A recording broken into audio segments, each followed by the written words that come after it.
నమస్తే. మొత్తానికి 2 రోజుల క్రితం కేసీఆర్ గారు తెలంగాణ ప్రజలకి ముఖ్యంగా టీఆర్ఎస్ అభిమానులకి ఒక దావత్ ఇచ్చారు. అది కూడా సండేస్ దావత్ ఇచ్చారు. ఆదివారం రోజు అలా కనబడ్డారు. పార్టీ కీలక సమావేశానికి ఆయన ప్రగతి భవన్కి వచ్చారు. ఎన్నాళ్ళలో వేచిన హృదయం అన్నట్టుగా అక్కడ ఉన్న వాళ్ళందరూ ఆయన ఎదురు చూపుల కోసం, ఆయన రావడం కోసం, ఆయన ఒకసారి ప్రత్యక్షంగా చూడడం కోసం కార్యకర్త స్థాయి వాళ్ళు, అలాగే సెకండ్ థర్డ్ గ్రేడ్ లీడర్లు అందరూ, ఎందుకంటే ఆయన ముఖం చూసి చాలా కాలం అయింది. అప్పట్లో పనిచేసిన మినిస్టర్లు ఎవరైనా ఆయనతో అత్యంత సన్నిహితులు, హరీష్ రావు గారికి, కేటీఆర్ గారికి, ఇలా కుటుంబానికి దగ్గరగా ఉన్నవాళ్ళు తప్ప సరిగ్గా 24 నెలలైంది.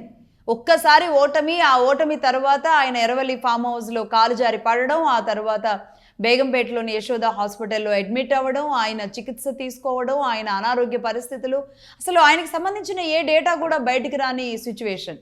మన జూబ్లీహిల్స్ ఎన్నికల్లో సెకండ్ అభ్యర్థిగా అంటే మాగంటి సునీత గారికి ప్రాబ్లం వస్తుంది అనుకున్నప్పుడు ఆయన నెక్స్ట్ పీజేఆర్ గారి కుమారుడు విష్ణువర్ధన్ రెడ్డికి బీఫామ్ ఇస్తూ కనబడిన ఫోటో, అలా అడపాదడప ఏదైనా ఫోటోగా కనబడడం తప్ప వీడియోగా కనబడిన దాఖలా లేవు. కవిత గారు ఈడీ నుంచి బెయిల్ మీద బయటకు వచ్చిన తర్వాత ఒక వీడియో, అంటే మాట్లాడడం అనేది కరువైపోయింది. కేసీఆర్ గారు గొంతు విని చానాళ్ళు అయిపోయింది తెలంగాణ ప్రజలకి, టీఆర్ఎస్ అభిమానులకి. నిజంగానే ఆయన ఆదివారం రోజు ఆయన ఇష్టపడే చాలామందికి ఒక దావత్ ఇచ్చినట్టే, ఒక కనుల విందు చేసినట్టే. రైట్, ఇక్కడి వరకు ఇది బాగానే ఉంది. కాకపోతే 24 నెలల్లో కేసీఆర్ గారు పార్టీ పేరేమన్నా మర్చిపోయారా అన్న డౌట్ వచ్చింది. ఎందుకంటే ఆయన ఒకసారి బీఆర్ఎస్ అన్నారు, ఒకసారి టీఆర్ఎస్ అన్నారు. టీఆర్ఎస్ పుట్టిందే తెలంగాణ ప్రజల కోసం. పెద్దగా ఆయన ప్రెస్ మీట్లలో తడబడడం అనేది మనం చూడం, కానీ తడబడ్డారు. అంటే 24 నెలల్లో ఆయన పార్టీ పేరేమన్నా మర్చిపోయారా అనే ఒక సందేహం, రెండవది పార్టీ పేరు మళ్ళీ బీఆర్ఎస్ నుంచి టీఆర్ఎస్ అని ఏమైనా మారుస్తున్నారా అనేది ఇంకో సందేహం. మేబీ నిజంగానే ఒకవేళ సెంటిమెంట్స్ని ఎక్కువగా నమ్మే కేసీఆర్ గారు మరి బీఆర్ఎస్ పార్టీ అని పెట్టిన తర్వాతే అపజయాలు, అపశృతులు, అన్ని ఫెయిల్యూర్స్ అన్నీ కూడా బీ అని తగిలించడం వల్లే ఇది ఒక ఏదన్నా చుట్టుకుంది ఏదన్నా అనేది ఏమైనా ఆలోచించినా, లేదంటే ఎవరైనా పండితులు చెప్పినా ఆయన బీ తీసి ఆ ప్లేస్లో టీ పెట్టాలని ఏమన్నా ఆలోచిస్తుండొచ్చు. ఆ నేపథ్యంలోనే ఆయన ఒక చిన్న శాంపిల్గా 1-2 సార్లు టీఆర్ఎస్ని కొంచెం అలవాటు చేద్దాం మళ్ళీ జనాలకు అనుకుంటే కనుక అది పేరు మార్చినా మారే అవకాశాలు అయితే కనబడుతున్నాయి. అలాగే ఉన్నారు కదా కొంతమంది పండితులు, ఇక్కడ మనకి వేణుస్వామి గారు లాంటి వాళ్ళు, ఇంకా ఆయన దగ్గర ఇంకా చాలా పెద్ద పండితులు ఉన్నారు. ఆ రోజుల్లోనే ఆయన మహాచండీ యాగం లాంటి ఎర్రవల్లిలో చేశారు కాబట్టి ఆయన ఫస్ట్ ఆఫ్ ఆల్ ఇవన్నీ విశ్వసిస్తారు, అంతా బాగానే ఉంటుంది. కాకపోతే మరి ఒక అడుగు ముందుకేసి దేశమంతా తిరిగొస్తాను అని దానికోసం పెట్టిన బీని తీసేసి నాది దేశం కాదు నాది రాష్ట్రమే అని చెప్పినట్టు అవుతుంది టీ మారిస్తే కనుక. మరి సెంటిమెంటే తగ్గేది లేదని మరి టీ పెట్టి తెలంగాణకే పరిమితం అవుతారా, బీ పెట్టి భారత్లో కంటిన్యూ అవుతారా? కృష్ణార్జునులాగా ఒకవైపు హరీష్ రావు గారు, ఒకవైపు కేటీఆర్ గారు ఇద్దరున్నారు నాకు చాలు అని కృష్ణార్జునుల ఎలివేషన్ ఇచ్చి ప్రతి ఎన్నికల్లో వీళ్ళిద్దరనే ముందు పెట్టి నడిపిస్తూ, బట్ ప్రతిదీ కూడా అదే విధంగా ఫెయిల్ అవుతూ వస్తున్న దాన్ని వీళ్ళిద్దరితో పని జరగట్లేదు అని ఆయన డిసైడ్ అయ్యి మళ్ళీ కేసీఆర్ కనబడితేనే ప్రజలకి కాస్తో కూస్తో ఎంతో కొంత ఆయన ప్రేమ ఉంటుంది.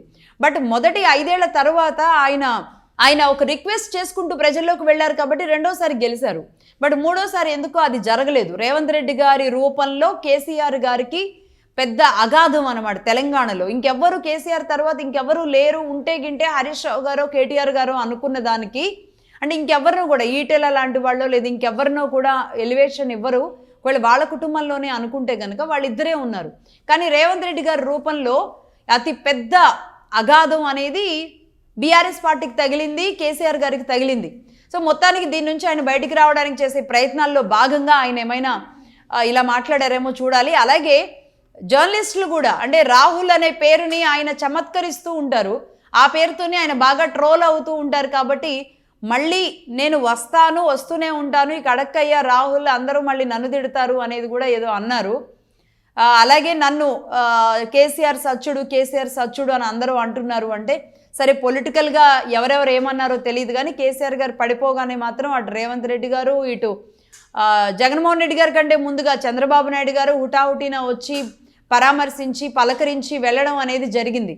రైట్, అయితే నిజానికి ఎవరు కూడా కేసీఆర్ గారి మీద ఎంతో కొంత అభిమానం, సరే రాజకీయంగా ఆయన్ని పక్కన పెట్టవచ్చు, కానీ వ్యక్తిగా అభిమానం ఉన్న వాళ్ళైతే అలా కోరుకోకూడదు కూడా. పెద్దవాళ్ళు మనకు ఉండాలి, రాజకీయ నాయకులు, రాజకీయ చాణక్యులు ఇలాంటి వాళ్ళు ఉండాలి. ఖచ్చితంగా మేము మనస్ఫూర్తిగా అలాంటి వాళ్ళ ఆధ్వర్యంలో పార్టీలు అవన్నీ నడవాలని కోరుకుంటాం. ఇదంతా ఒక ఎత్తు. బట్ చివరిలో ఆయన కొసమెరుపుగా మళ్ళీ వస్తూనే ఉంటాను అని చెప్పారు. బట్ నెక్స్ట్ మీటింగ్లో, ప్రెస్ మీట్లో ఏమైనా చెబుతారేమో. ఎందుకంటే జర్నలిస్టులు కూడా అడిగే సాహసం చేయలేదు. కవిత గారి ఈడీ కేసు కానీ, లేదంటే కవిత గారి తిరుగుబాటు కానీ అడిగే ప్రయత్నం ఎవరు చేయలేదు.